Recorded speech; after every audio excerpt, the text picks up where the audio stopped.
өзүнү мени калыс кылып ал деген адамдар болду да. Тамке мен калыс болуп берейин. Истихара окудум, мен ал кишиге жүрөгүм тартпады. Ушул азыркы каарыларды, калыстарды өзүм тандадым. Абдулла каары, Насрулла каары, Мухаммадияр каары, Мирлан каары. Төртөө тең эртең баягындай вдруг мен ойлодум дейм, эртең Куран жарыштан кийин мындай талаш маселе болсо, компромисске барганга туруктуу жигиттер да, мындай сөзүңү түшүнөт. Себеби молдо киши назик болот. Алар только устаз деп жилик тартып туруш керек болду. А булар менен мен по-братски дагы, эркекче дагы, молдочо эмес мындай, досчо дагы, эркекче дагы талаш алышыма көзүм жетти. Мен өзүмдүн пикирими аларга айта алышыма көзүм жетти.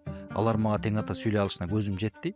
Анан мен төртөөнөн сурандым, каракеле кызмат кылып бергиле дедим. 3 күн уктабай, күн түн дебей кызмат кылышты. Суроолорду түзүп атканда дагы буга чейин ушинтип ойлойм, мындай прозрачный суроолор түзүлгөн эмес. Интернеттен өзүңүз деле көрүп турсаңыз керек, биз суроолорду түнкү саат 2ге чейин күбөлөрдүн негизинде муфтияттан, казыяттан кошуп, казынын өзүн коштуруп суроолор түздүк. Эч ким баягы бири-бирине тарта албагыдай кылып, анан конвертке бекиттик да анан кеттик. Ушунчалык адилеттүү болду.